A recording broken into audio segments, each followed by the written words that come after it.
You're as cold as ice.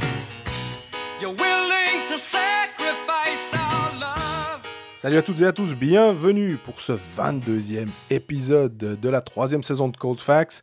Avant de parler de Genève, on est revenu sur l'actualité de la National League et de l'action des joueurs qui ont déployé plusieurs banderoles dans les patinoires le week-end dernier.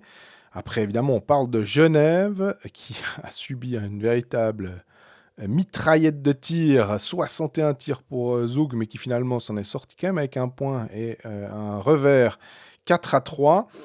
Lausanne, ensuite, qui a officialisé Udacek, un nouvel étranger censé remplacer Cory Conacher qui était parti à Berne.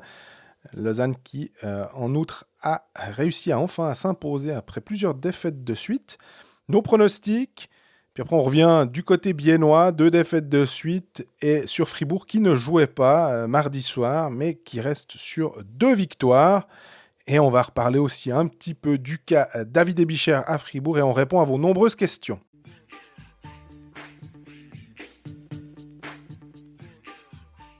Salut Greg. Salut Jean-Fred, comment ça va ? Ça va bien toi ? Écoute, pas mal, j'ai bien dormi après le match Genève-Zug. À force de suivre les Zougois sur la patinoire, rien que des yeux, j'étais fatigué, donc je n'ose même pas imaginer les défenseurs de Genève-Servette, tellement ça tournait dans cette zone offensive Zougoise, c'était impressionnant. En fait, il ne faut plus compter les moutons, il faut compter les tirs Zougois. Exactement, alors je peux dire que tu t'endors bien vite, hein. C'était un gros match. Les Genève-Zug, honnêtement, cette saison, on est rarement déçus. Hein. Mm-hmm. Moi, j'ai envie de voir une série de playoffs Genève-Zug. Je pense pas que Genève sera 8, et vu que Zug sera 1, hein, on est assez sûr. Espérons qu'en demi-finale, ces deux équipes se croisent, ou plus, hein, ou peut-être plus tard en finale, mais ce serait chouette de les voir sur 7 matchs. Ouais, et puis voilà, 7 matchs, j'allais dire, parce qu'on ne sait pas encore trop, vu le format, hein, il y a qu'est-ce qu'on va dire, cette épée de Damoclès des 5 matchs. Est-ce que ce serait en quart, en demi, enfin plutôt soit en quart, soit en finale. Mais toi, tu avais l'air de me dire qu'aussi on essaye de maximiser les matchs en fait. Hein. Oui, exactement, pour maximiser les revenus. À la base, c'était ça. La saison passée, justement, quand ils réfléchissaient au format des playoffs, c'était à un moment de se dire est-ce qu'on fait la finale en 7, mais avant, on raccourcit un maximum. Puis non, parce que tu as 8 équipes qui jouent, donc 8 équipes qui ont des rentrées financières. Et là, avec les aides à fonds perdus, ça peut aussi faire des rentrées financières sur les matchs disputés à la maison. Donc c'est pour cette raison, à mon avis, que si on doit raccourcir une série, ce serait la finale, parce que ça ne concerne finalement plus que 2 clubs. Et surtout, aussi, ça me fait penser que le Conseil fédéral avait entrouvert la porte du retour éventuel de personnes dans les manifestations sportives. Alors, on n'est pas... ça risque pas d'aller aux 2 tiers. Hein, il y aura 25 gugus, et voilà. On dirait qu'il y a des gens, mais honnêtement, je vois pas. On est tellement proche de la fin de saison. C'est à l'horizon d'avril, sauf erreur, qu'ils entrouvrent la porte. Donc... déjà, ils vont peut-être ouvrir la porte aux manifestations extérieures. Ça va peut-être le football d'abord, parce qu'on sait qu'il y a quand même une différence entre l'extérieur et l'intérieur. Donc, je pense qu'ils vont dire voilà, cette saison c'est comme ça. On se revoit, on revoit tout ce petit monde le plus tard possible, en octobre peut-être. Comme ça, on laisse passer bien l'été. On fera le point à ce moment-là. Mais ouais, si on a 500 et 1000 personnes pour les playoffs, ce serait déjà vraiment beaucoup. En fait, ce serait une victoire. Presque. C'est terrible. Hein. Mais on serait aussi au fait que comment on choisit ces personnes-là sur tirage au sort. Enfin, ça serait un petit peu frustrant pour les supporters qui pourraient enfin rentrer dans la patinoire, mais alors à une jauge ultra faible. Et est-ce que ce serait de nouveau pas les plus nantis qui pourraient aller ? C'est très probable. D'ailleurs, vu qu'on commence par parler de ce genre de thématique, est-ce que tu as lu la lettre des présidents de club qui est sortie la semaine passée, vendredi, sauf erreur, on l'a reçue, où ils mettent la pression sur le Conseil fédéral en disant oui, on veut bien votre argent à fonds perdu. Par contre, les mesures que vous nous demandez, à savoir les baisses de salaire, etc., vous le demandez à personne d'autre, donc pourquoi à nous ? Et ils commencent déjà à mettre la pression. Et finalement, ça rejoint exactement ce qu'on disait au moment où seul Lausanne n'a pas pris les aides, temporairement aussi, parce qu'on, comme on l'avait dit, ils avaient forcément... Ils allaient les prendre si les mesures allaient devenir un peu moins drastiques. Là, c'est exactement ce qui en prend le chemin que j'imaginais. Donc là, maintenant, on va mettre un peu la pression sur le Conseil fédéral en espérant que les mesures soient un tout petit peu moins drastiques. Quitte à dire, on vous met des garanties supplémentaires ou est-ce qu'on met un intérêt sur les prêts, mais touchez pas à notre masse salariale. Et on en On, parle- on la touchera tout seul, en fait, en faisant un fair play financier, finalement, d'une certaine manière. Exactement, c'est un petit peu l'idée. Et on va mettre les choses en place, laissez-nous du temps, c'est en train de se faire. Les salaires vont baisser, de toute façon, c'est notre volonté, mais de manière aussi sèche et directe. D'ailleurs, Marc Lutti, qui annonçait une perte de environ 40 milliards, je crois, sur une saison, finalement est tombé à 33 et 4 millions. Je sais pas, j'ai plus la proportion, mais Ouais, de non, 15 à 3. Hein. voilà, ça s'appelle crier au loup quand même, ou à l'ours en l'occurrence, j'en sais rien. Ça reste quand même des pertes, à part ça. Ça donc. reste des pertes. Mais après, tu peux quand même dire ah ouais, non, on a fait très très attention. Mais au début, c'est bien de dire on va perdre 15 millions. Ça claque un peu. Puis, Complètement. si directement le premier message c'est ouais, on va avoir perdre 3-4 millions, on dira bon, c'est bon quoi. Vous n'êtes pas les seuls à perdre de l'argent. Et c'est rigolo. Maintenant, on va voir un petit peu tout le monde à mesure que l'Assemblée générale et le bilan financier va être établi finalement, parce que c'est souvent au 30 avril, Oui. sauf erreur, que le bilan tombe. Bah, on en saura, on verra clairement les clubs qui dévoilent leurs chiffres, et c'est pas le cas de tous les clubs, hein. Mais ceux qui ont une assemblée générale, bah, notamment Davos, notamment Zug, notamment Fribourg, on a les chiffres qui sont clairement dévoilés. Mhm. Ben, on verra à ce moment-là qui a vraiment perdu quoi, et ce sera intéressant. Mais je trouve le rétropédalage de Marc Lutti intéressant. Alors oui, il nous dit qu'ils ont vraiment fait des attentions, ils ont Ah bah pris forcément. plein de mesures, évidemment, mais tout le monde l'a fait. Par contre, c'est rigolo de voir que la perte est divisée par 5. Soit ils ont un comptable qui est extrêmement mauvais dans les projections, soit ils nous ont un petit peu peint le diable sur la muraille.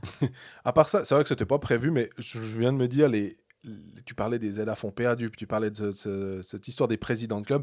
Il y a eu l'action des joueurs quand même aussi qui a été faite. Oui. Alors, ça a été beaucoup commenté parce qu'évidemment, ça devient presque un peu vieux maintenant, hein, cette histoire. Mais tu étais sur le plateau des Puckalistes lundi. Oui. Et Roland Gué t'a posé la question, qu'on salue évidemment, on salue toute l'équipe des Puckalistes. Et je trouvais que ta réponse était finalement assez bonne dans le sens où on a été critique, mais on s'est aussi un petit peu moqué de cette action-là. Mais en fait, on se moque pas des joueurs. C'est plutôt en fait comment ils ont essayé qu'ils défendent leur beefsteak comme ça, mais c'est peut-être plus... Moi, c'est l'organisation derrière, plus que les joueurs à titre purement personnel. Et bah, comme je l'avais déjà évoqué une fois, j'ai participé à une grève dans mon domaine professionnel quand le matin a cessé d'exister. Là aussi, bah, finalement, quand tu fais quelque chose à titre personnel, tu dis bon, bah, j'apporte juste ma pierre à l'édifice. Si je suis pas présent, bah, en fait, si chacun dans son coin se dit moi j'ai un autre endroit où je pourrais être en ce moment mieux que là à faire rien, ben oui, on a tous mieux à faire, mais ben est-ce que c'est la façon de faire? Je suis pas sûr. Est-ce que ce qu'on est en train de faire, c'est vraiment la bonne chose? Je sais pas, mais il faut faire quelque chose parce que sinon on va se faire bouffer tout cru. Donc que fait-on? Bon, bah, des gens prennent des initiatives, on va les suivre. Est-ce que 100% des joueurs étaient convaincus par cette action? Je suis pas sûr non plus. Ouais. Mais voilà, ils ont montré qu'ils étaient pas contents. Le message, honnêtement, ouais, c'est bien joli. On aime le hockey, on aime les jeunes, c'est super, bravo. Enfin, ouais. On peut pas critiquer le message, en gros. Bah, hein. le message, il est assez. C'est plutôt un cri du cœur en disant bah, nous, on aime bien faire ce travail, et puis oubliez pas la relève, et puis ne nous oubliez pas dans toute cette histoire. Absolument pas critiquable, et ils défendent, comme tu dis, leur bout de gras. Maintenant, ben, moi, j'ai l'impression que c'est surtout venu beaucoup trop tard, et l'organisation a mis du temps à se mettre en place, et bah, ils arrivent un peu après la bataille, j'ai l'impression. Il y en a encore d'autres à livrer, j'imagine, jusqu'à la fin de toutes ces négociations. Mais je trouvais que Nathan Marchand, qui était sur le plateau, disait on a envie de se faire entendre, et je ne l'ai pas repris, mais j'ai enchaîné en disant bah, j'espère entre être entendu et être écouté, il y a quand même une grande différence. Ouais. Et là, je pense qu'ils auront été entendus. Est-ce qu'ils vont être écoutés? Moi, je suis vraiment pas convaincu, mais au moins, ça prouve. Et là, c'est une action qui a été concertée avec les fans aussi. Et ça, moi, c'est finalement ce message-là qui me plaît le plus, c'est dire ben voilà, il y a une union malgré tout entre les joueurs, entre les groupes de supporters, parce que là aussi, c'est quelques groupes de supporters qui ont participé à l'élaboration des banderoles. Mais j'ai bien aimé ce message-là de dire bah, les joueurs et les spectateurs et les supporters, ils sont assez unis dans cette histoire. Mais au bout du compte, ben, et là, je parle surtout de cette action des fans. Quand il y a eu tout un groupe d'une quinzaine de fans club, de groupes ultra et autres qui s'est mobilisé, moi, je veux bien et je comprends qu'on veuille faire entendre sa voix, mais finalement, est-ce qu'on demande au président de club comment on fait un tifo dans une patinoire? Au bout d'un moment, c'est chacun on le répète assez souvent à ce micro que la ligue elle est encore un peu trop un fromage et puis que c'est un petit peu géré à la petite semaine autour d'une d'une planchette valaisanne avec la charcuterie. Puis on parle un peu du hockey aussi de temps en temps, mais ça se professionnalise de plus en plus. Puis au bout d'un moment, est-ce que nous, on est qualifié pour gérer un club de hockey? Je ne suis pas persuadé. Ouais. Et à un moment où il faut prendre des décisions financières, et oui, les clubs vont devoir être bénéficiaires ces prochaines années pour combler les pertes, pour payer les intérêts, pour rembourser les dettes qui sont prises en ce moment finalement.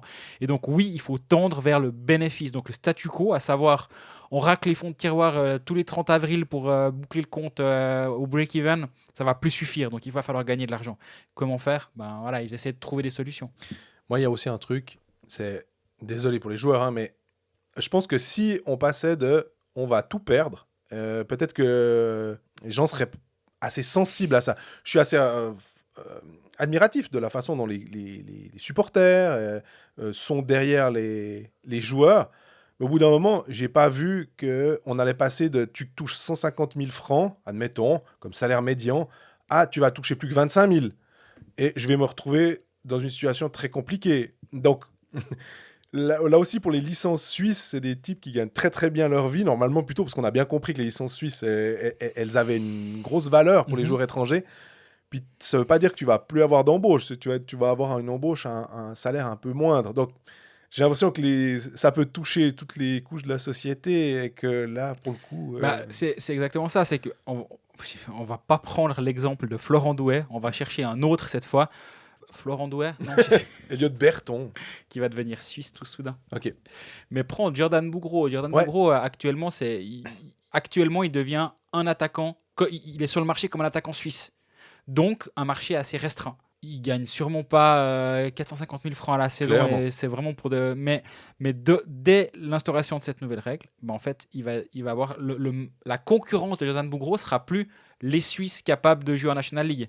Ce sera n'importe quel joueur capable de jouer en National League. Et là, forcément, à son niveau, il y aura forcément plus de concurrence, donc son prix va baisser. Et tu peux faire le même calcul pour tout le monde, même un Calle Anderson. Exactement, ou même un Calle Anderson, qui est un des excellents défenseurs de la Ligue. Actuellement, il devient un parmi 2 ou 3 ou 4 qui seront sur le marché une année X. Le problème, c'est que l'année en question, Calle Anderson, il sera peut-être avec 30, 40 défenseurs de son niveau sur le marché. Donc, ça va faire baisser les coûts. C'est juste logique.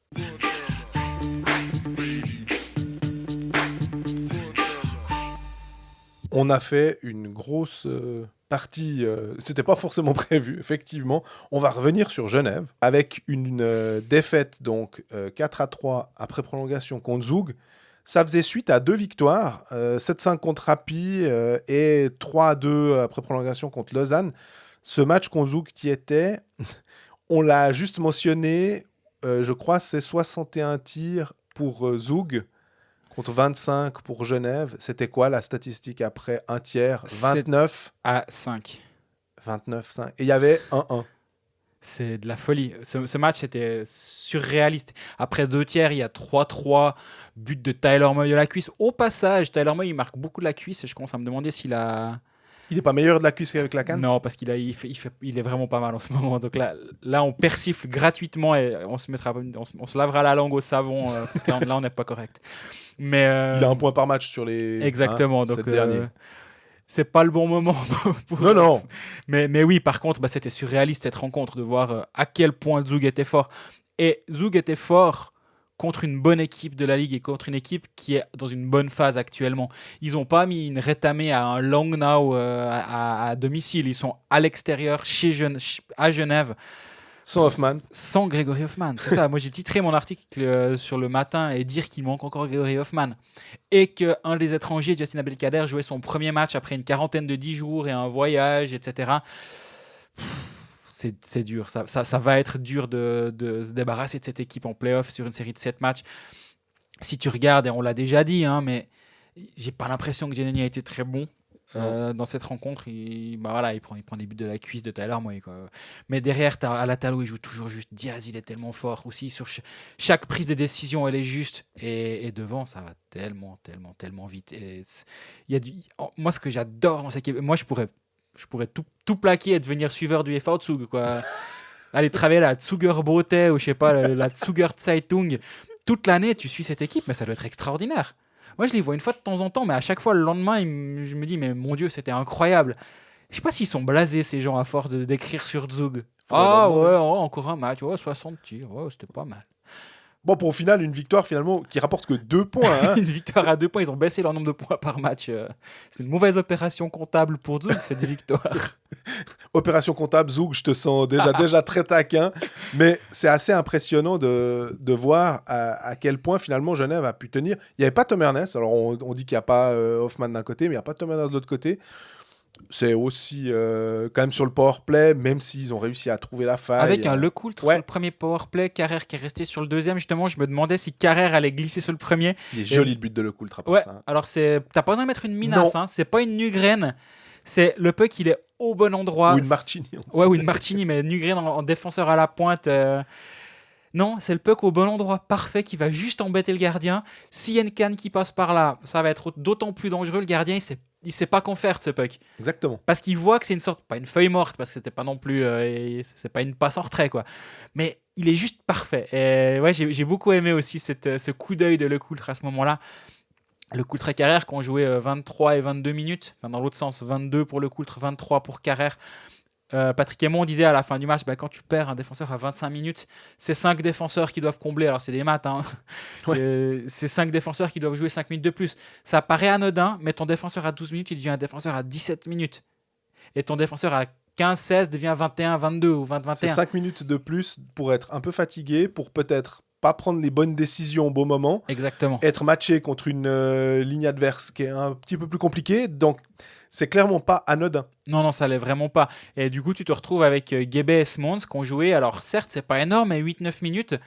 Mais ils ont été bons pendant ce temps-là. Et c'était chouette à voir, je trouve, aussi à ce niveau-là. Et il y avait plein de choses intéressantes à suivre. Et au passage, j'espère que Gauthier Desclous a bien dormi. En tout cas, j'ai l'impression qu'après un match pareil, il était partout. C'était impressionnant. J'ai regardé, rien que dans la dernière minute, il fait 2 énormes arrêts pour garder le score. Et tu dis, mais un match comme ça, comment tu le vis quand tu es gardien toutes les 30 secondes, mais même pas, toutes les 20 secondes, ça revient parce que plus de 60 tirs cadrés, ça fait près de 90 tirs tout compris. Oui. Parce que même si c'est pas un tir cadré, le tir bloqué, il faut quand même être un tout petit peu prêt à l'encaisser. 90, à l'encaisser, à le retenir en tout cas. 90 tirs cadrés, ça fait plus d'un tir, ça fait près d'un tir et demi par minute. Il y a eu la prolongation, mais bien sûr. C'est de la folie. Bon, la prolongation, je crois que c'est un shoot partout. Mais ouais, c'était un gros match, mais de Genève aussi finalement. Ah bah, s'il faut être deux, hein. Pour livrer un tel match. Alors Genève était un moment presque un peu le sparring partner quand même. Moi, c'est le premier tiers qui m'a le plus bluffé. Et au-delà de ça, tu dis bon, ok, ils arrivent pendant 20 minutes, ils les mettent la tête sous l'eau pendant 20 minutes, ça peut arriver. Deuxième tiers, Genève a été meilleur. Mais quand même, ils se sont quand même fait tourner autour durant le deuxième tiers. Et je ne sais pas si Zug avait un état d'esprit spécial de se dire, la dernière fois qu'on est venu ici, on s'est pris 4-0. Je sais que le dernier match, tout le monde parlait à Zug. J'étais là-bas justement la veille du match. Ils disaient, on a une facture ouverte parce qu'on a perdu là-bas, blablabla. Ils avaient gagné ce match. Est-ce qu'ils sont venus là avec ce même état d'esprit en se disant... la dernière fois qu'on est venu ici, on s'est pris une valise. Non, ça ne va pas arriver une deuxième fois. Et ce soir, on est près de la minute 1. C'est très possible. Mais du coup, il ne faut pas les embêter, Zug. Parce que si la fois d'après, ils viennent te faire ça, laisse-les gagner. Quoi. J'aime beaucoup aussi Est-ce qu'on peut parler d'une renaissance ? C'est peut-être un peu fort, mais Karl Klingberg. Est-ce qu'avant, c'était Jean-Charles Klingberg ? Et que tout d'un coup, il a retrouvé son efficacité. Là, maintenant, il est avec Kovar. Kovar, tu l'as dit dans un des épisodes précédents. À ton avis, c'est clairement tu te poses la question, c'était pas le meilleur étranger de Suisse. Hein. Le joueur, ouais. Voilà. Là, on est top 3, je pense, effectivement. L'apport d'un joueur comme ça, on voit pourquoi ils ont été le chercher. L'apport défensif aussi, il est à plus d'un point par match ou presque. Oui, il est à 38 matchs, 42 points. Donc oui, il est à plus d'un point par match. Mais quand il faut aller en box-play, c'est lui qui va prendre l'engagement en box-play. il est tout le temps là. Et c'est ce qu'on peut peut-être reprocher à certains autres joueurs purement offensifs. Et typiquement, vu qu'on est sur Genève, on peut penser à un Linus Omark qui, oui, va te mettre 3 buts et le lendemain va t'en mettre 2 et qui est flamboyant offensivement. Mais en plus de ça, Kovar, il a cette qualité où tu peux l'envoyer dans des situations d'infériorité numérique. Comme Au Winnick, passage, d'ailleurs. pardon. Comme Winnick, je dirais. Exactement. Au passage, je trouvais intéressant le tout dernier shift du match. Il restait 4-5 secondes à jouer, engagement en zone offensive pour Zug. Et Omar qui était sur la glace.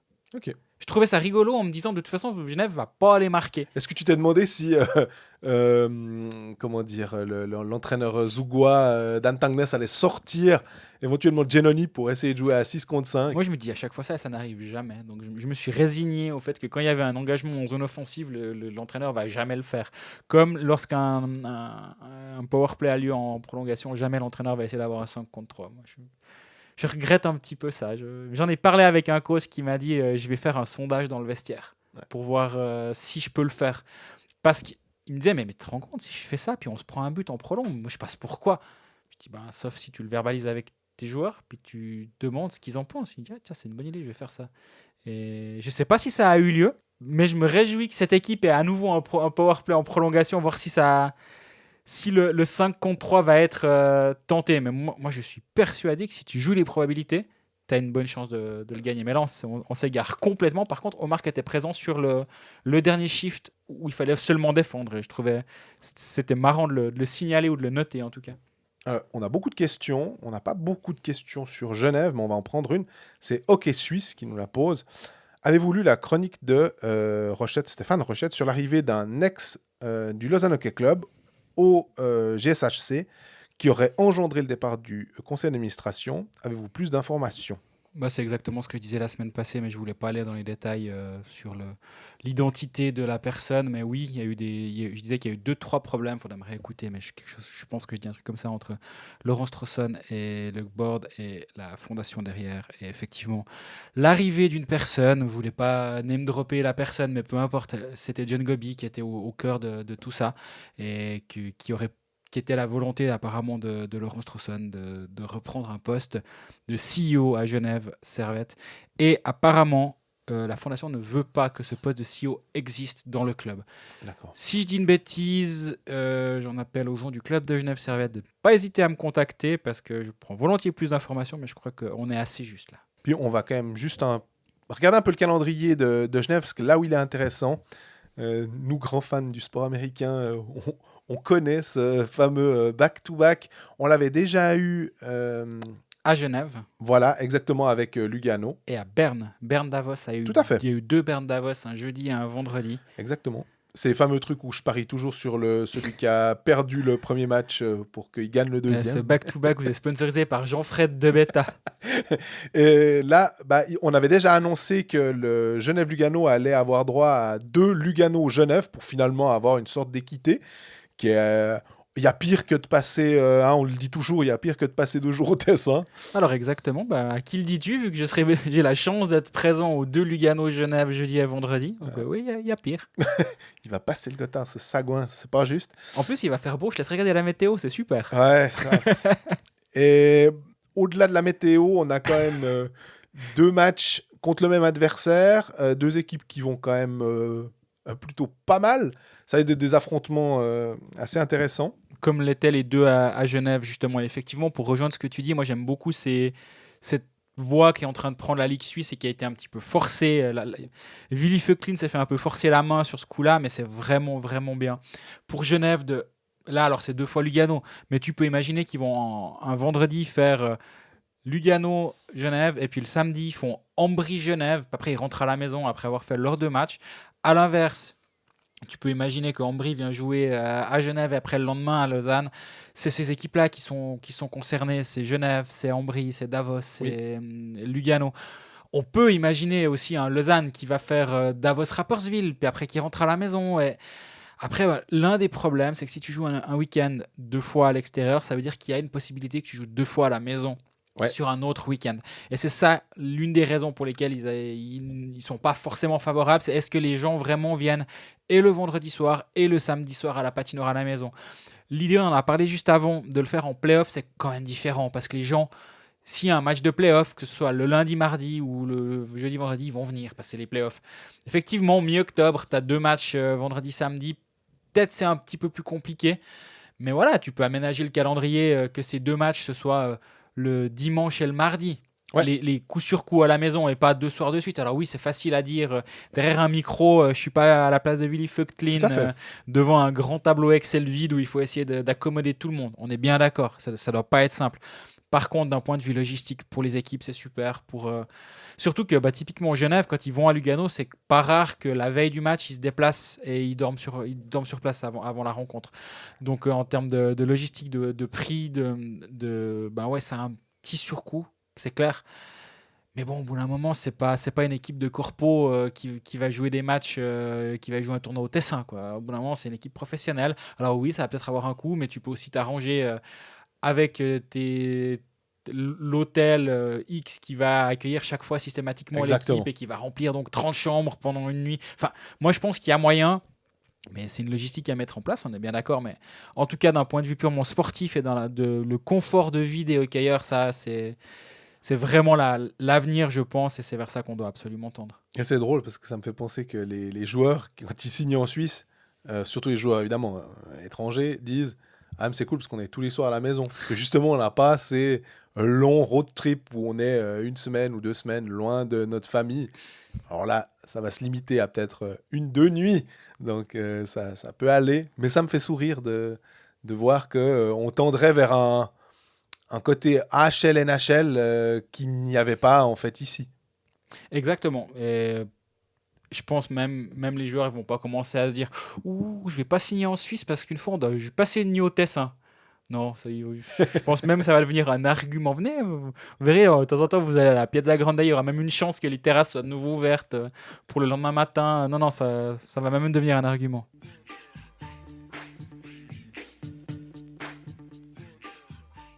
On reste au bord du Léman avec Lausanne qui a finalement été battre Bienne 4-1. On se souvient qu'il n'y a pas si longtemps, c'était une défaite de 1. Lausanne avait été dominée. Lausanne a été aussi dominée par Bienne.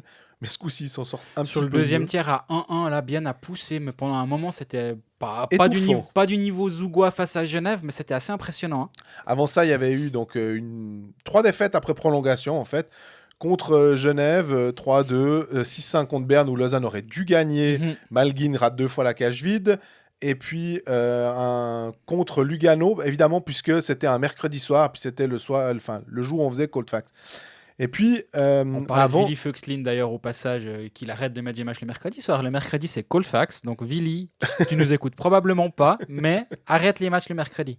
Et puis, avant de revenir sur l'aspect, qu'on va dire, sportif actuel du jeu, je voulais revenir sur la signature de Hudacek, le ton Libor. Finalement, tu aurais pu quand même nous faire une petite blague, parce que c'est toi qui as sorti l'info le samedi, le mercredi dans Colfax, tu as juste fait oui, KHL, le joueur. Donc, non, tu savais, et puis tu t'es bien gardé de nous le dire. Je me suis bien gardé de le dire, c'est vrai, j'avais l'info, c'est vrai, mais j'avais pas la confirmation. C'est toujours un truc où on essaye de pas dire trop de conneries, et voilà. Donc j'avais l'info, on m'a dit ah regarde voir Libor Hudacek, je pense qu'il va venir à Lausanne. Je dis bon très bien, je cherche le nom de son agent, Vladimir Wojtek, j'appelle Vladimir Wojtek, mais après Colfax, à ce moment-là je savais que j'avais le nom, il fallait que je le confirme.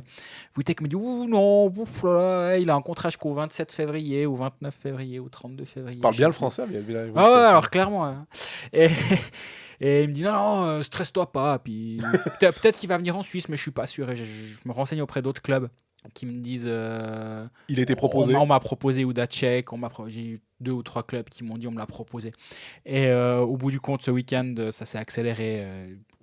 J'ai sorti l'info samedi soir comme quoi ils sondaient le marché suisse, vu qu'il a été proposé à tous les clubs, et que Lausanne était le plus pressé à boucler le dossier. C'était quasi fait, ou peut-être c'était déjà fait à ce moment-là, et moi j'avais pas l'info définitive, mais que c'était en très très très très très bonne voie de se faire, et ça va se faire en fin de semaine, ou il va arriver en fin de semaine. On se rappelle d'ailleurs que les joueurs de KHL, ils sont toujours un peu embêtés quand ils doivent quitter un club, parce qu'ils ont quand même envie d'être payés. Et puis je pense que les Russes, à un moment, ok, tu pars, t'as signé ailleurs, puis finalement, les X derniers roubles de ton contrat, tu peux te les foutre au cul. Ouais, c'est souvent un peu le problème. Et c'est pour ça que lorsqu'un joueur débarque de Russie, il attend d'avoir mis les fesses dans l'avion avec le dernier chèque dans la poche arrière. Et son masque. Oui, avec le chèque dans la poche arrière pour dire c'est bon, on peut l'officialiser. Donc, mais bon, voilà, je vais pas m'en vouloir d'avoir sorti l'info que Libor Hudacek va venir en Suisse et très probablement, voire plus que probablement à Lausanne. Autre transfert ou prolongation de contrat annoncée par Marc-André Berset Oui. à la RTS samedi soir lors du match, ou vendredi, je ne sais plus maintenant. Vendredi lors du match Contre Berne, oui, c'est juste. contre Berne. Boltzhauser prolonge de 3 ans, donc Lausanne mise sur lui pour l'après Tobias Stephan, c'est ce qu'on peut imaginer, vu que Stephan a encore une année de contrat. Ouais, après, avec les étrangers, je suis un petit peu plus... pas dubitatif, mais en tout cas, je suis pas sûr qu'on puisse lire ça de manière ultra claire, de manière assurée. Il y a quand même cette possibilité qu'un bon gardien étranger puisse débarquer, disons. Mhm. Si jamais t'es pas satisfait, ce qui change quand même passablement la donne par rapport à maintenant. Ce qui est intéressant et pas forcément dans le cas de Boltzhauser concrètement, mais il y a plusieurs deals qui ont été signés ces derniers temps où on m'a dit, bah là le joueur il a pris un peu la sécurité financière à long terme plutôt que de se dire je parie sur moi et je signe un contrat peut-être plus court mais un peu mieux rémunéré. Ou là je dis les chiffres complètement au hasard mais pour donner un ordre de grandeur. Ouais. Si Lausanne vient vers Boltzhauser et dit écoute on te donne 3 ans et 1 million à prendre ou à laisser, est-ce que le joueur, sachant que la législation est en train de changer, sachant que sa position va se fragiliser, Oui. est-ce qu'il préfère ça ou est-ce qu'il se dit je pense que je vaux mieux que, admettons ça, mais j'ai vraiment. Ouais, mais c'est... Est-ce qu'il se dit non, il y a un club qui va me donner 2 ans et 900 000, est-ce que tu préfères 1 million garanti que 900 000, puis après tu te retrouves sur le marché, puis on sait pas, puis tu as des blessures, puis tu as ci, puis tu as ça. En l'occurrence, à mon avis, il y a ce contrat-là, mais c'est vraiment pas le seul. Je pense qu'il est intéressant à comprendre dans le sens la législation est en train de changer, donc les joueurs s'assurent aussi un petit peu d'argent garanti à moyen terme plutôt que de viser le court terme et parier sur eux-mêmes. Je veux pas faire la presse de boulevard non plus, mais j'essaye aussi de me dire qu'avec l'histoire qu'il y a eu autour de lui et le fait qu'il a 2 enfants en bas âge aussi, il a envie de les avoir assez près de lui forcément et avec sa femme ou son ex-femme, je sais pas si... il faut quand même que ce soit pas trop loin. Il y a d'autres choses qui entrent en ligne de compte que simplement ta carrière sportive, je pense aussi. Ouais, complètement. Et est-ce que ça a joué un rôle ? Il faudrait lui poser la question. Alors... mais là où tu as complètement raison, c'est que très souvent, nous, on réfléchit purement en termes de sportif. Et j'avais cette discussion avec plusieurs personnes concernant Sven Berchi, où est-ce qu'il va venir ? Et on me disait, où on donne le plus d'argent. Et puis je dis, je pense que c'est pas aussi simple que ça. Parce que Sven Berchi, en carrière, il a gagné 15 millions. Je crois que c'est ça, ça fait rare. Donc de l'argent, il a assez. Et s'il n'a pas été complètement stupide avec ses investissements, je pense qu'il est bien pour quelques générations. Donc finalement, est-ce que tu vas vouloir gagner le plus d'argent possible en Suisse, sachant que le plus par rapport la deuxième offre, ça va pas être une différence en millions à l'année, hein. Ou est-ce que tu te dis, dans ce cas-là, Sven Berchi, il a quitté la Suisse à 18-19 ans pour aller jouer en WHL à Portland. Il est en Amérique du Nord depuis suffisamment longtemps. Quelle est sa situation familiale ? Est-ce que... C'est une femme américaine ? Alors, il y a ça en plus, mais moi, je réfléchis déjà à ses racines suisses. Ouais.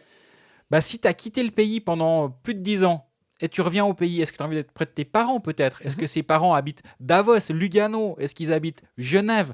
Moi, j'en sais rien où sont les parents de Sven Berchi. Au passage, je m'en fous un petit peu. Ouais. Mais toujours est-il que dans la décision que va devoir prendre le joueur, et là je prends le cas Berchi parce que pour moi il est le plus parlant.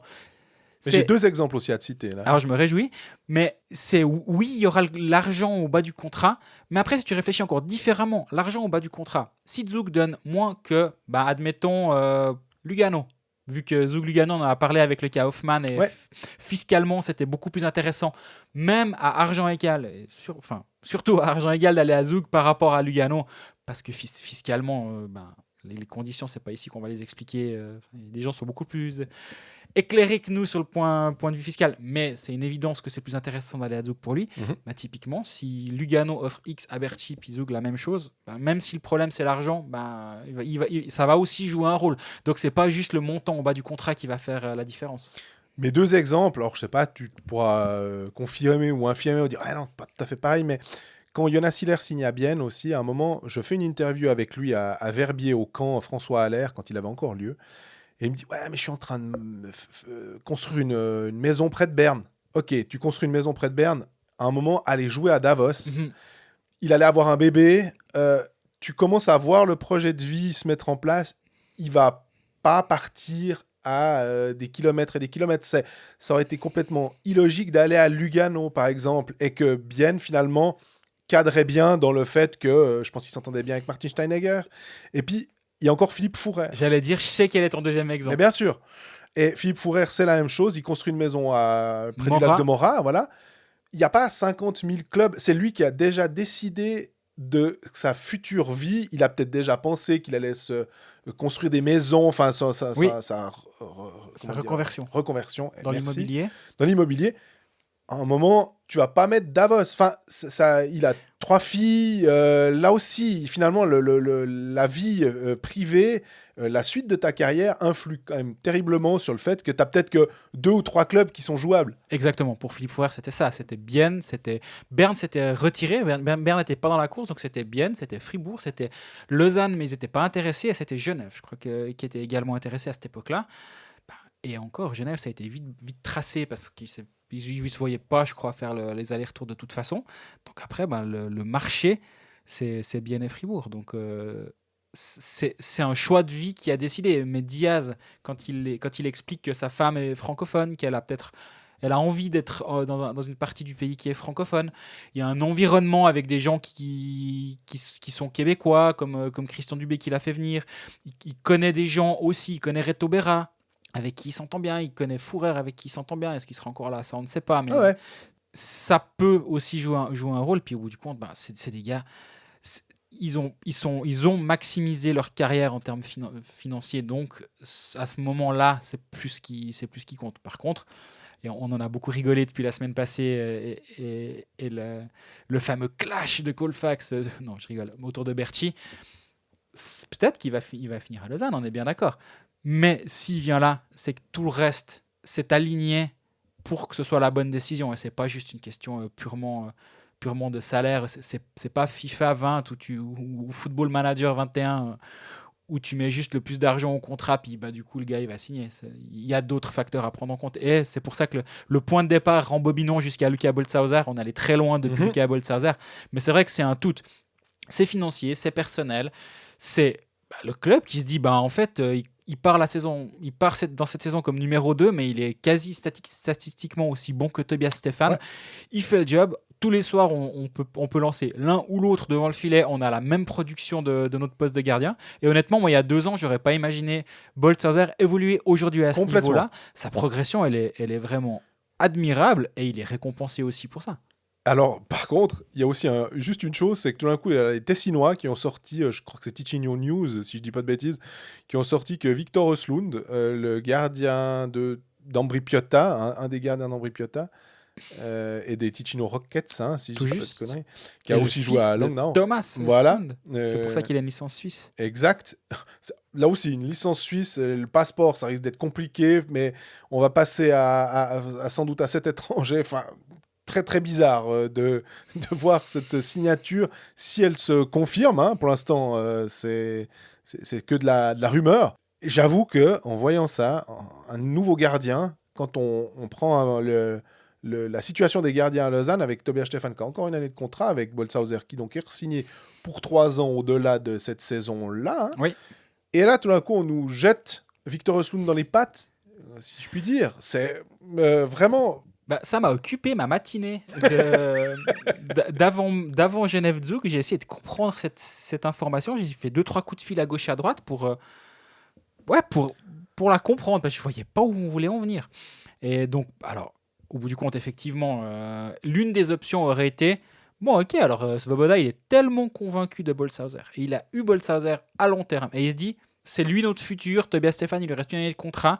Est-ce que Tobias Stephan se dit ouais, j'ai envie de repartir en Suisse allemande? C'est une des options.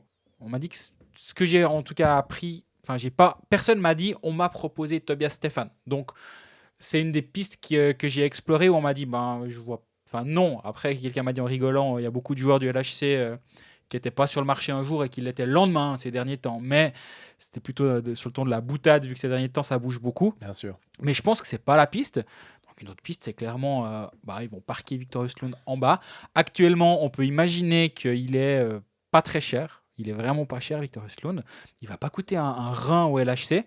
Ils le louent à un club de Swiss League dans leur projet pyramidal de s'il faut, on le rapatrie, mais admettons un chiffre, il n'est pas loin de la réalité, admettons il te coûte 7 000 francs par mois, tu le loues 5 000 francs par mois à un club de Swiss League, ça te coûte que 2 000, c'est de l'argent de poche, donc ça c'est une des options.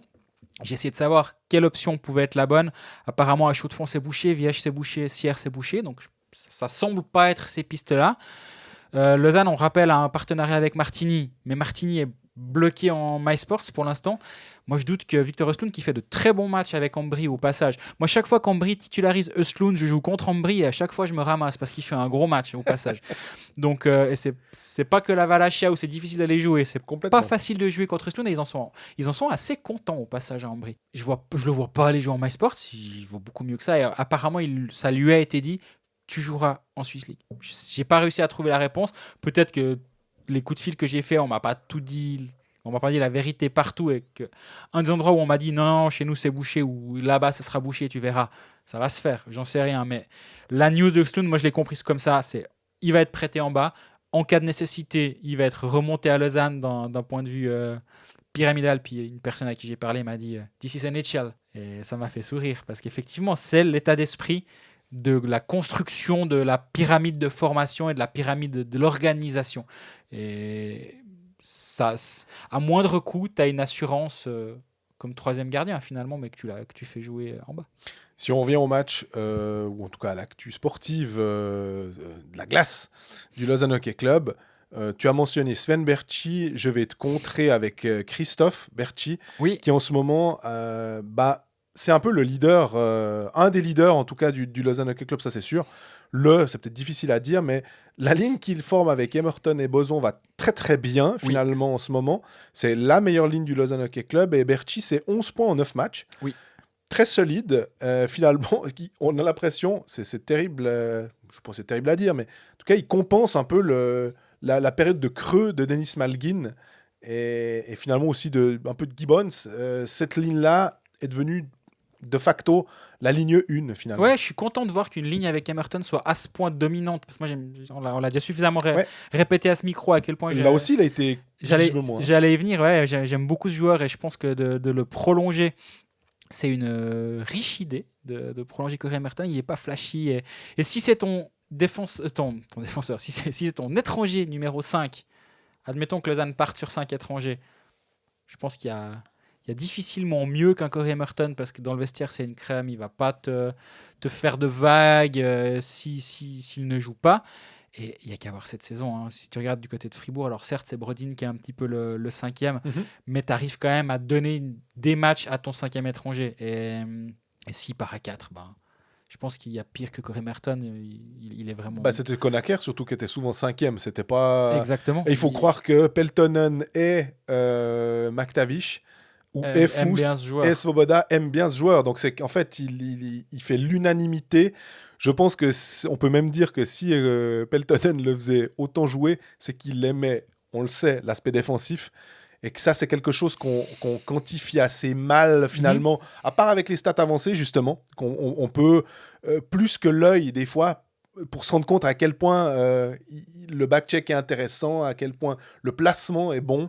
Et que Corey Emerton fait tout juste sur la glace tout le temps, j'ai l'impression. Et en tout cas, à mon niveau de compréhension du jeu, j'aime voir jouer ce joueur parce que j'ai l'impression que tout ce qu'il fait est censé être cohérent et juste systématiquement. Et du coup, il bonifie Berchi, il bonifie Beson de l'autre côté. Berchi, vu qu'on y est, il y a eu une question. Berchi a marqué sans marquer. Oui, très juste. Contre Bienne, tu veux peut-être nous expliquer ce 3-1 dans la cage vide, Exactement. inscrit par Christophe Berti. Et je l'ai pris en... En fait, j'ai été regardé dans le livre des règles de l'IAHF, parce que je crois qu'il n'y a rien de plus simple. Alors, c'est but automatique, et c'est la règle 179. L'alinéa, on va dire, c'est des petits i, hein, donc c'est le 3. 179.3. Un but sera accordé si un gardien de but a été retiré de la glace et qu'un joueur de champ à l'attaque qui se trouve en situation d'échapper est victime d'une faute par derrière pour lui retirer une opportunité claire de marquer. Pour ceux qui ont vu les images, on part du principe que vous avez vu. Pouillotte, je crois que c'est lui, il retire à peu près tout ce qu'il peut. Il embarque la canne, le patin. Parce qu'à la base, honnêtement, hein, je disais, le jeu défensif est pas mal parce qu'il arrive quand même d'abord à toucher le puck.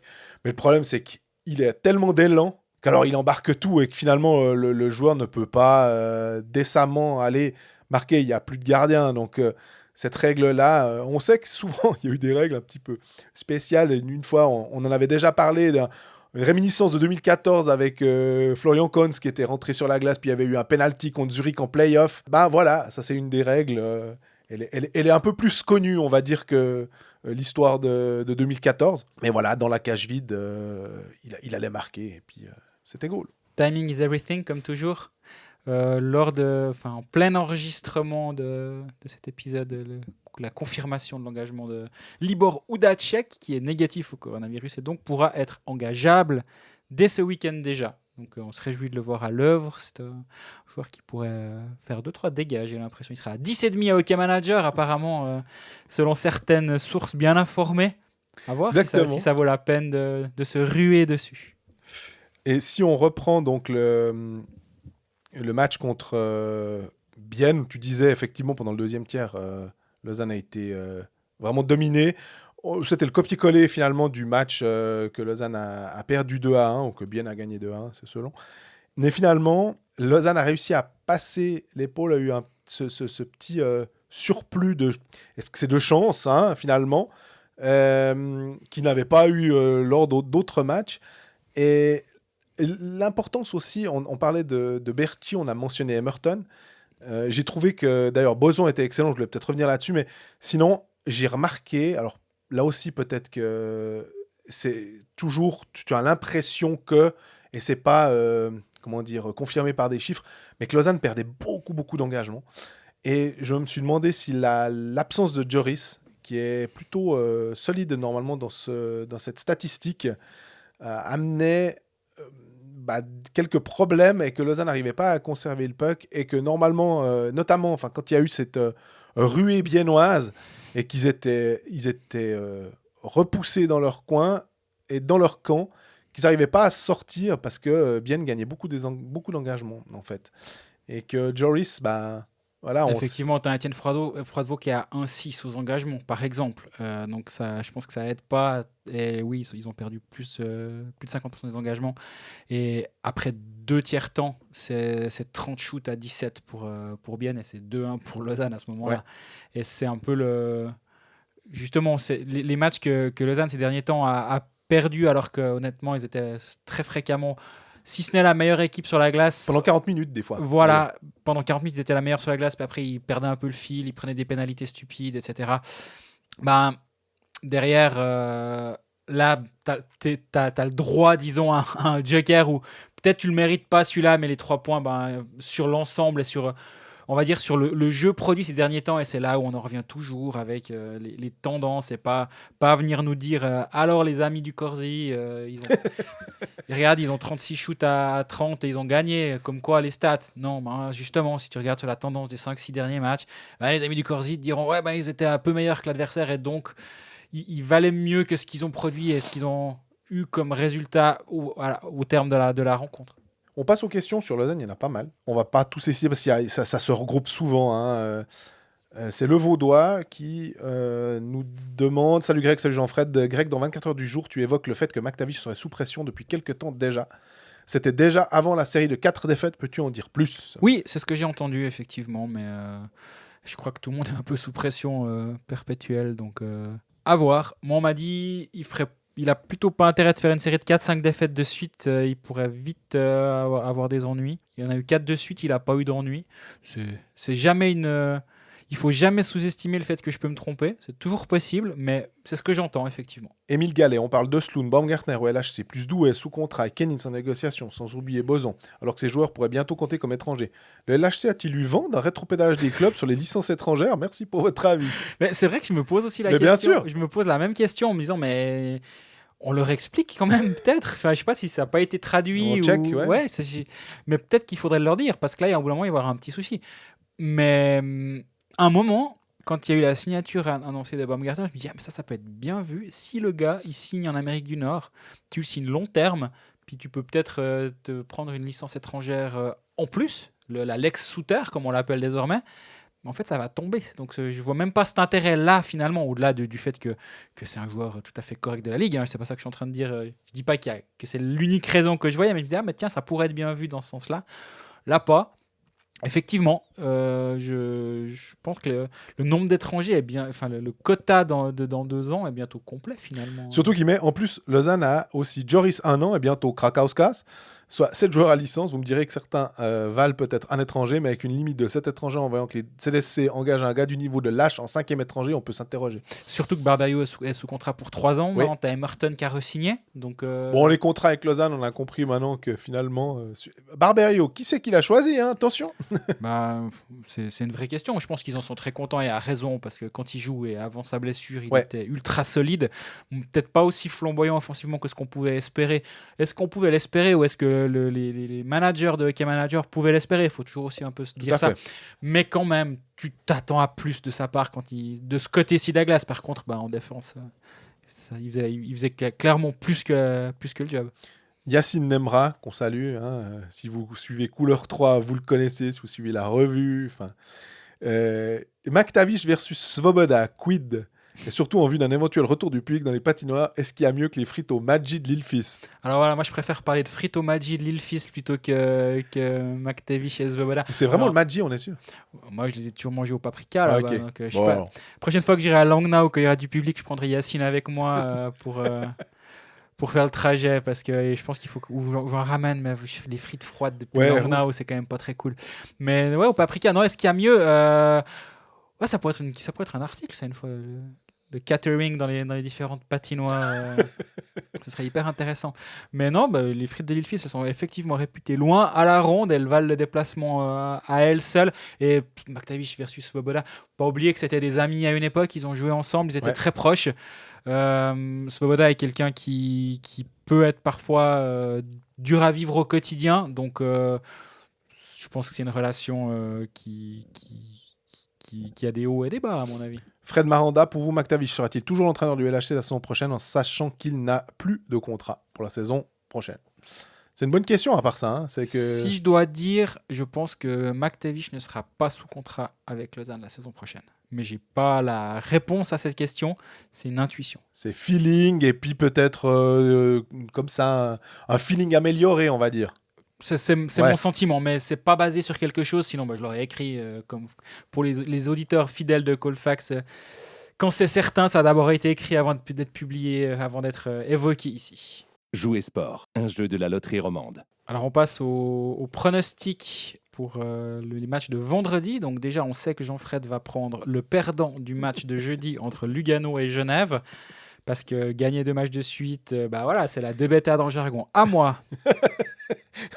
Bon, déjà, c'est pas bête, hein, mais... Je pense bien que c'est pas bête. Mais surtout, on va quand même...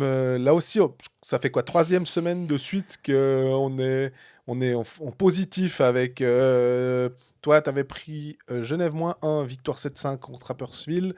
J'avais pris Fribourg -1, disons qu'à domicile, ils sont vraiment très solides. 3-1 contre Ambry. C'est passé limite, mais... Les 2 fois limite, mais c'est passé. Mais les 2 fois, c'est passé, donc on espère que ça vous a aidé. Et puis, effectivement, le Lugano-Genève, là, avec... Il fait de l'œil, celui-là, hein, je sais. Le retour de Tom Ernest. Non, mais en plus, c'est 2 bonnes équipes, donc ça va complètement de pair avec ça, parce que ce serait plus compliqué si tu me disais, il y a 2 fois Zug Langnau. Une fois, je prends Langnau. Bon, là, j'aurais quand même plus de peine. Là, de prendre le perdant du match du jeudi pour le vendredi, qui va gagner en victoire sèche. En plus, je pense qu'il n'y aura même pas besoin de mettre tellement de handicap parce que les cotes seront assez intéressantes de base. Les autres matchs, ce sera Bern Zug, Ambry Rapperswil, Bienne Zurich et Davos Fribourg. Moi, je suis un petit peu emprunté parce que j'ai vu Zug ce match contre Genève et sur ce que j'ai vu là, je me dis waouh, Complètement. Berne va voler en éclats, mais Berne est meilleur quand même récemment. Et c'est un back-to-back. ouh là là, mais toi tu vas plus savoir où donner de la tête. Ouais. C'est terrible.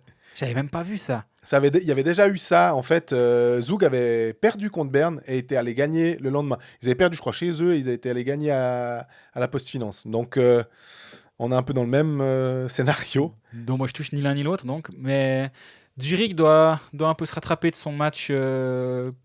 Cette fin de match catastrophique contre Ambry où ils sont pas bons pendant 50 minutes, ils mènent 1-0 parce qu'ils ont Andrighetto dans leur rang, puis derrière ils se prennent des buts coup sur coup dont Berny qui se fout presque un autogol là, enfin ouais, ils doivent se rattraper donc peut-être Zurich à Bienne, je pourrais m'imaginer partir là-dessus, sinon Les Davos goals.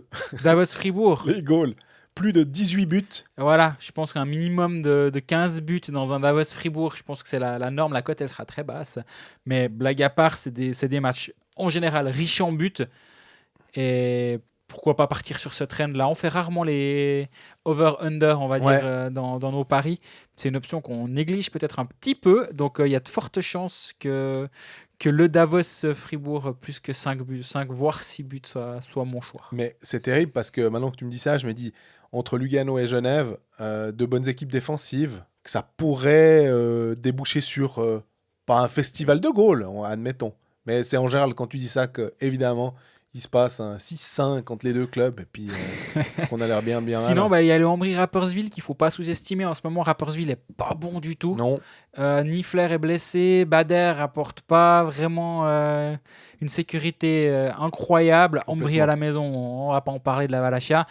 Ça peut aussi être une piste de jeu. Mais moi, j'ai toujours de la peine à jouer Ambry à la maison. Mais même si j'ai tendance à trop jouer contre Ambry quand ils jouent chez eux, puis je me chaque fois avoir. Donc pourquoi peut-être pas une fois prendre le contre-pied. Toujours est-il que les codes sont pas encore sortis sur Jouer Sport, mais elles seront présentes sur nos réseaux sociaux vendredi matin voilà. à 9h tapante.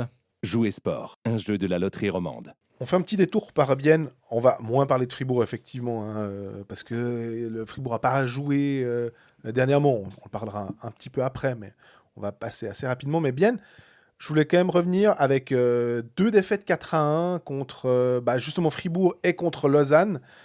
Au contre Fribourg, on peut dire que la défaite était méritée. Contre Lausanne, on l'a dit dans le chapitre sur Lausanne, ils ont raté le coche clairement au deuxième tiers, où ils étaient plus forts. Oui.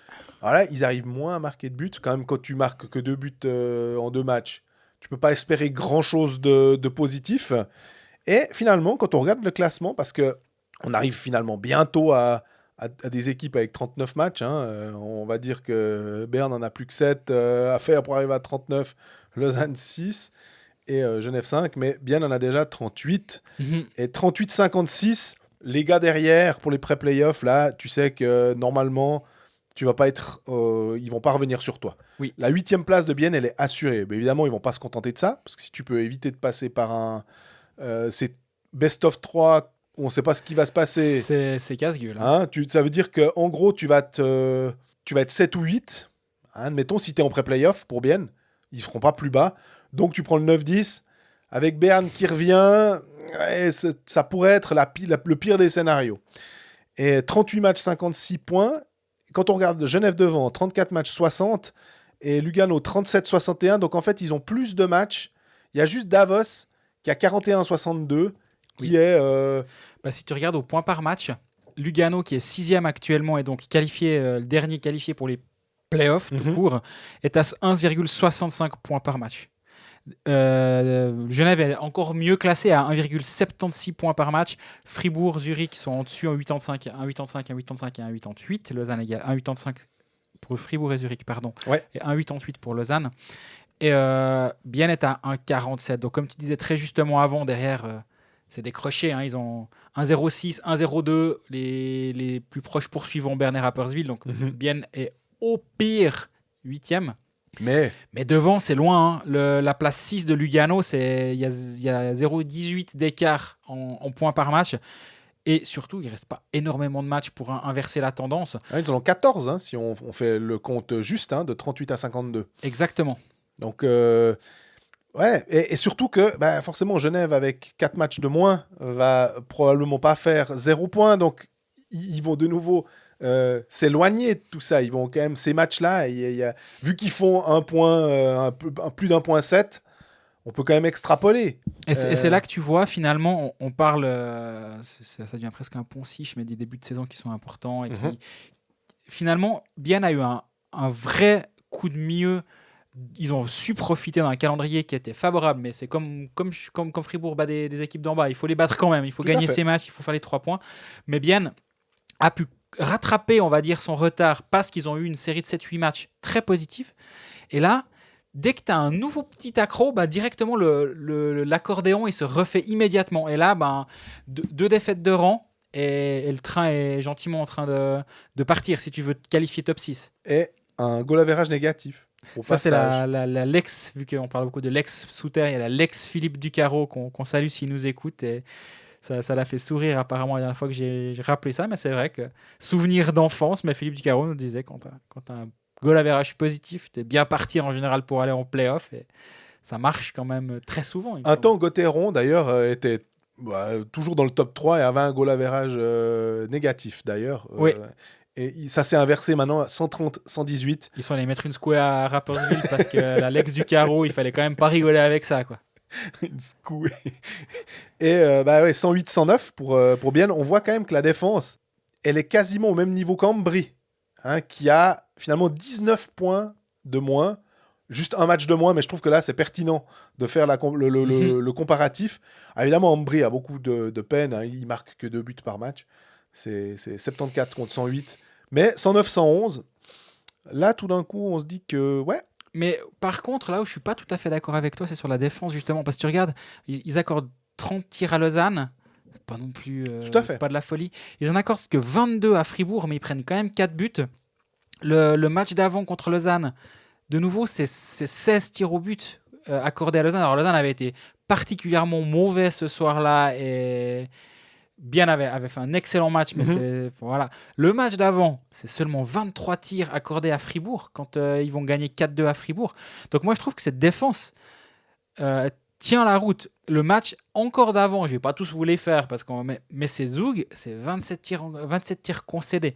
Donc en bloc équipe, ça tient clairement la route. Ouais. Mais voilà, c'est des moments où il faut réussir à planter les buts au moment qui compte et qui vont faire la différence. Et bien, on n'a pas été capable contre Lausanne. Comme on disait avant, à Fribourg, certes, ils ont moins concédé ils n'ont pas concédé énormément de tirs, mais Fribourg a été plus tranchant au moment où il faut, à savoir début du deuxième tiers. Fribourg a passé l'épaule, puis derrière, bien, n'a pas eu le moyen de revenir. Mais je ne pense pas que c'est le bloc équipe ou le système défensif qui est défaillant du côté de Bienne actuellement. On n'a pas eu un Van Pottelberg qui était très bon les 2 derniers matchs en termes de pourcentage d'arrêt. Il est à chaque fois en dessous de 90%. Il a été excellent ces derniers temps et on l'a suffisamment mis en avant.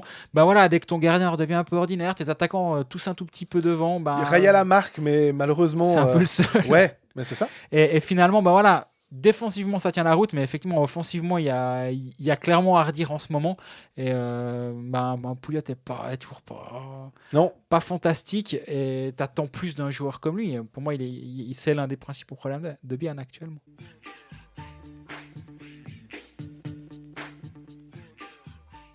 On termine avec Fribourg, qui n'a pas joué depuis ce week-end, mais qui reste mine de rien sur 2 victoires, 1-3-1 contre Ambry, on en a parlé dans notre section pronostic, et puis un 4-1 contre Bienne.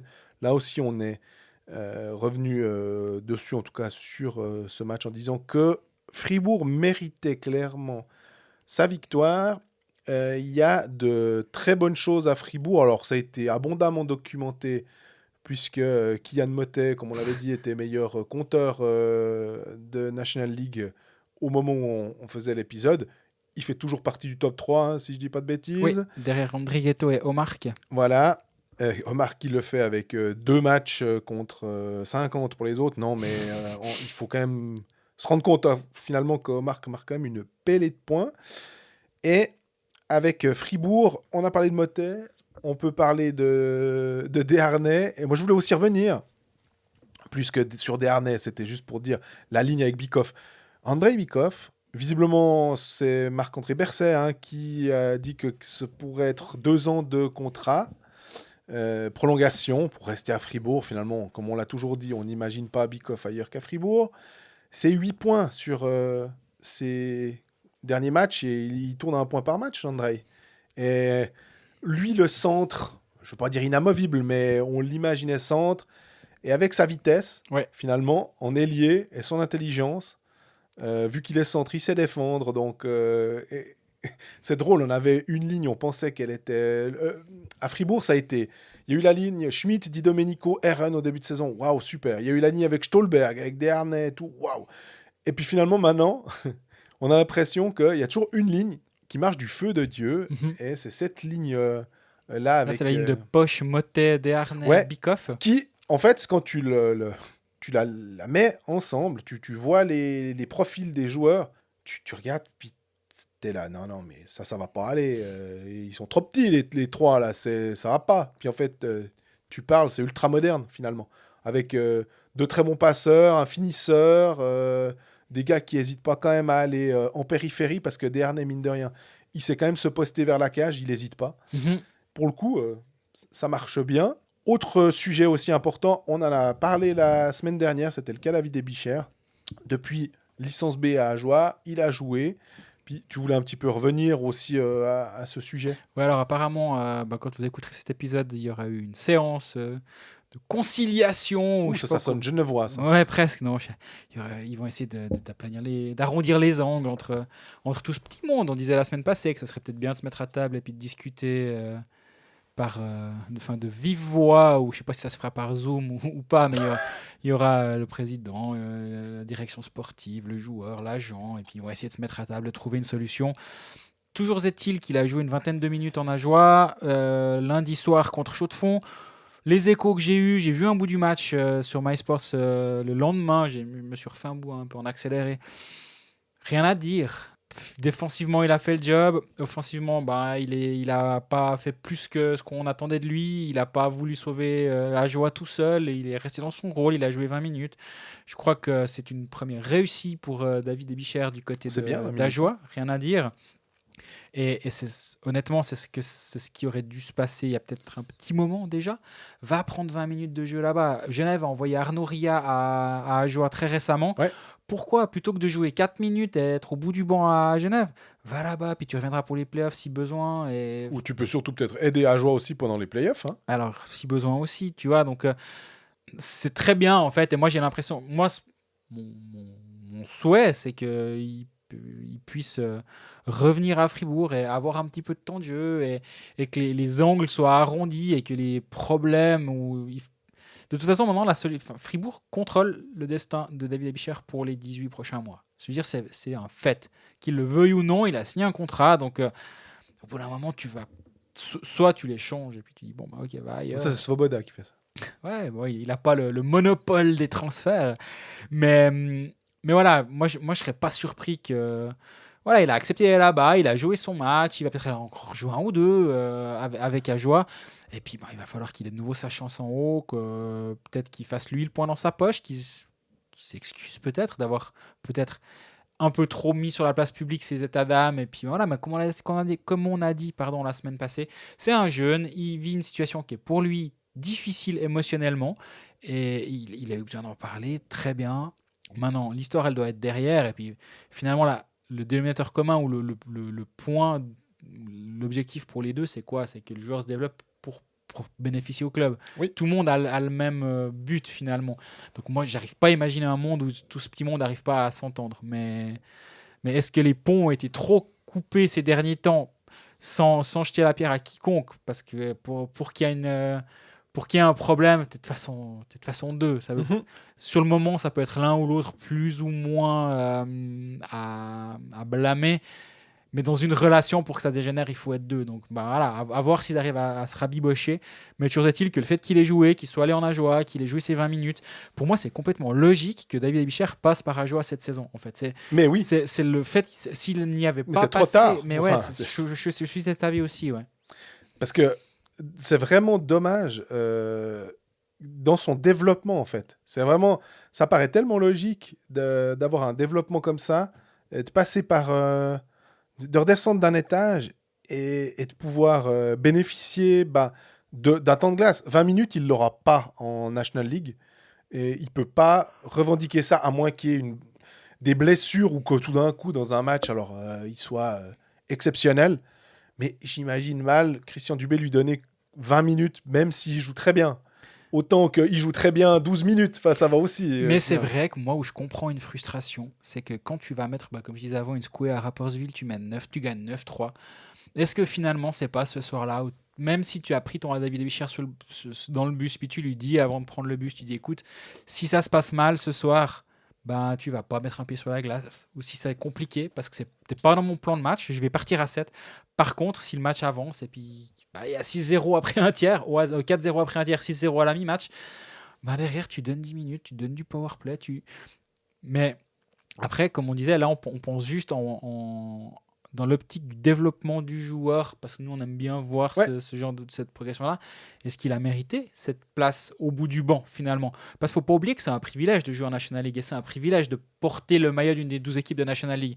L'a-t-il mérité? Moi, je n'ai pas la réponse à cette question, mais visiblement, que ce soit pour son jeu, que ce soit pour son implication ou je ne sais quoi, Dubé estimait qu'il ne méritait pas cette place-là. On a une question de Tom Maillot qui va dans le sens. Est-ce que David Abicher va retrouver le HC Fribourg-Gotteron avant la fin de saison? Moi, j'en suis convaincu, oui. Ok. Donc tu ne le vois pas faire les playoffs avec Ajoie? Non, je pense pas. Je pense que Fribourg a quand même besoin de profondeur finalement, parce que quand il a beaucoup joué, pourquoi? C'est parce qu'il y avait un ou deux blessés. Donc finalement, Fribourg n'a pas suffisamment de défenseurs pour se permettre d'envoyer un joueur, parce qu'on rappelle que s'il commence les playoffs avec Ajoie, tant qu'Ajoie n'est pas éliminé, il ne peut pas être rapatrié à Fribourg. Donc je pense pas. Très juste. Raph Deluca, là on prend encore les questions qui restent. On ne peut pas traiter toutes les questions, parce qu'il y en a qui demandent un peu plus de notre part. Développement. Voilà, de notre part et de recherche. Raph Deluca, quel est le plan de la Ligue en cas de quarantaine durant les playoffs? Est-ce raisonnable de prendre le risque de les commencer? Alors, si je peux me permettre, est-ce raisonnable de prendre permettre. prendre le risque de les commencer? Oui, alors à ce moment-là, sinon on arrête tout. Enfin, on est parti maintenant. On a finalement plus de chances d'avoir des équipes qui vont aller à terme que d'avoir des équipes qui vont être en quarantaine. Ça aurait été bien de savoir un petit peu, sans désigner le nom des joueurs qui ont eu le Covid, mais on peut calculer à peu près à Lausanne, vu qu'ils avaient donné le nombre, hein, une fois 9, une fois 10, une fois il y en avait eu un ou deux, on est quasiment à plus de 20, donc normalement... Donc ça, c'est là, le nombre de joueurs qui ont été échangés ces 3 dernières semaines par là. Peut-être qu'ils sont plus là, si ça se trouve. Hein. Et à Berne aussi, Ambry avait annoncé une vingtaine je crois juste un petit peu moins que 20 cas. Berne, on a bien compris qu'ils avaient été quasiment tous touchés aussi. On se rappelle que Fribourg et Bienne avaient eu au mois de février, de mars déjà le Covid, que c'est revenu un petit peu au mois d'octobre-novembre. C'est pour ça qu'eux, ils ont eu moins de quarantaine que les autres. Donc je pense que à ce niveau-là, on est assez tranquille. Maintenant, le plan de la Ligue en cas de quarantaine, on a regardé le règlement et qui dit que, en fait, si on doit s'arrêter, c'est le vainqueur de la saison régulière, pour autant qu'il soit toujours en course, qui sera désigné champion. Ce qui veut dire que en l'état, si Zug est premier de la saison régulière, va en play-off, qu'au bout de... On fait aller 3 matchs, il y a 2-1, 3-0 dans une série, mais c'est pas fini. Une équipe en quarantaine, ça bloque tout le monde. Bon, on peut pas continuer les play-offs. Zug est toujours en course et donc désigné champion. Ce serait tellement une belle façon de devenir champion. Je trouve que Ce c'est serait la première fois voilà. depuis 22 ans pour Zug. Ce Ce serait pire, extraordinaire. la pire pour n'importe quelle équipe de devenir champion comme ça, en l'occurrence. Tu penses pas, je m'excuse, tu penses pas qu'il faudrait pas tout simplement dire, en fait, si on va pas au bout, on va pas au bout. Pour moi, c'est comme ça, ouais, effectivement. Je trouve que si tu vas pas au bout des playoffs, c'est stupide. Enfin, ma foi, t'as fait le championnat, t'as eu les droits de MySports, t'as eu les droits TV, t'as continué, tu peux avoir tes RHT, ou plutôt les aides à fonds perdus. Enfin, tu as mené ton truc comme tu pouvais. Là, maintenant, de désigner un champion, je trouve que ça aurait pas de sens, puis que ça aurait vraiment une valeur. Alors là, tu peux vraiment mettre l'astérisque à côté. Puis en même temps, moi, je me mets à la place des Zougois qui ont joué. En fait, je fais l'avocat du diable parce que je suis plutôt de ton avis aussi. Mais dans le même temps, tu te mets à la place des Zougois qui ont joué le jeu. Ça fait 38 matchs qui sont éblouissants, qui sont à un rythme record de points, finalement. Ils sont à plus de 2,2 points par match. C'est hallucinant ce que fait Zoug. Et est-ce qu'au bout du compte, ils ne méritent pas quand même d'être champions si le championnat s'arrête? Ouais, il mérite d'être premier de la saison régulière, mais le championnat, en hockey sur glace, c'est les playoffs. Enfin, j'arrive pas à l'imaginer sans. C'est comme l'année passée où finalement c'est Zurich qui s'était imposé et que on n'avait pas attribué le titre et que je trouvais ça complètement logique parce qu'on n'avait pas fait de playoffs. J'entends. La saison passée, c'était une saison exceptionnelle qui s'est arrêtée. Là, on connaît les règles. Ouais, mais si ça s'arrête après 3 matchs de playoffs, finalement, est-ce qu'on attribue Alors moi, je suis content que la règle soit pas, on va dire, l'équipe la mieux classée encore en lice. Donc du coup, tu as peut-être terminé 4e, mais comme le 1, 2 et 3 sont out, tu es champion. Non, soit tu as gagné la saison régulière et donc tu as mérité le titre parce qu'on n'est pas allé au bout des playoffs, donc tu es champion. Soit on va au bout et puis voilà. Et si le premier n'est pas, il n'y a pas de champion. Il n'y a pas de champion. Donc moi, je trouve que c'est la moins mauvaise solution. Tu dis, mais je ne peux pas imaginer sans play-off. Mais en même temps, on n'aurait pas pu imaginer un championnat sans spectateurs. Pourtant, on n'a pas trop eu le choix. Nous, d'ailleurs, on n'a pas le choix tout court. Mais c'est comme ça. C'est une saison exceptionnelle. Et moi, je me dis, si ça récompense une équipe qui a joué le jeu pendant 52 matchs, 48 matchs ou peu importe, et avec un tel brio que ce que fait Zug actuellement. Parce que l'année passée, Zurich avait 1 point d'avance sur Zug. Ouais. Tu dis, est-ce que vraiment, là, ils étalent le championnat en ce moment. Et donc, pour cette raison-là, il y a une telle différence, je trouve, sur la qualité de jeu depuis novembre jusqu'à aujourd'hui de Zug, que ça mériterait presque. Dernière question, c'était hockey suisse. Ajoie, Sierre, qui d'autre a l'ambition de rejoindre la National League? Je ne sais pas si Sierre a forcément l'ambition, c'est mais plutôt... Cloton. Mais voilà. Cloton, il y a même Viège dans une moindre mesure. Mais je crois que le grand... Holton aussi, ou tu penses? Holton, ouais, aussi, mais le grand candidat, c'est Cloton, clairement. Ajoie, apparemment, a l'air d'être de plus en plus vocal là autour aussi, parce qu'ils font une excellente saison en Swiss League et qu'ils se disent, on a aussi le droit d'être ambitieux du côté d'Ajoie, on a une nouvelle patinoire... Moi, je tique sur le budget de 7 millions, mais voilà. Ouais, alors on a des débats hors micro avec Jean-Fred houleux.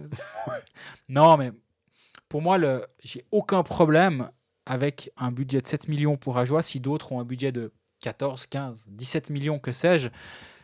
Parce que l'exemple que moi je t'ai donné, mais West Bromwich, je ne pense pas qu'ils ont un budget similaire à celui de Liverpool. Pourtant, ils sont en première ligue anglaise de football. Et c'est pas grave si en fait tu as plusieurs vitesses dans un championnat.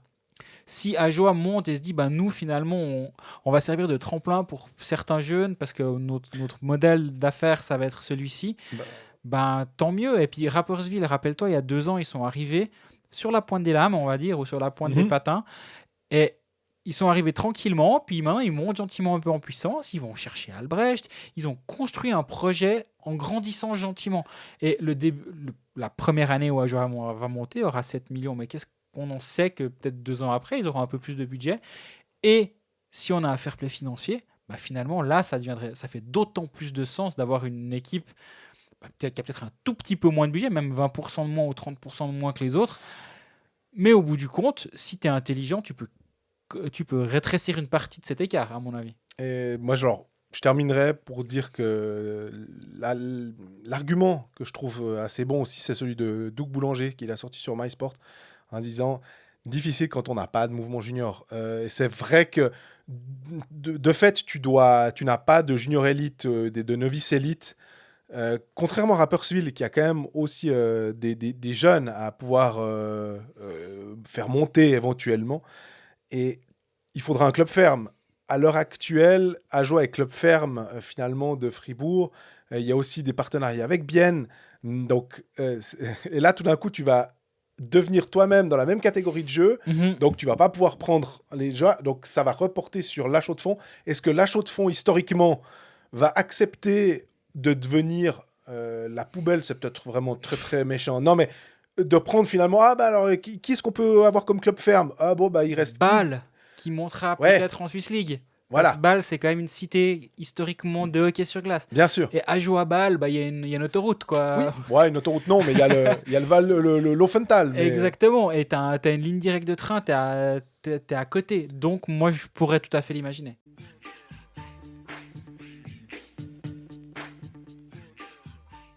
On est au terme de cet épisode 22 de la saison 3 de 22 longs Cold riffs. Facts, exactement. Merci pour vos questions. Jean-Fred fait des demandes. Est-ce qu'il y aura des questions Colfax, etc. On en a trop derrière, donc c'est une catastrophe, mais c'est pas grave. On vous remercie pour vos nombreuses interactions. D'ici l'épisode de la semaine prochaine, on est toujours présent sur les réseaux sociaux pour débattre avec vous, pour interagir. Et sinon, prenez soin de vous, continuez de nous écouter, SoundCloud, Spotify, etc. Apple Podcast, ouais. aussi. Bref, on est un petit peu partout, YouTube. Et donc, prenez soin de vous et à bientôt. À bientôt.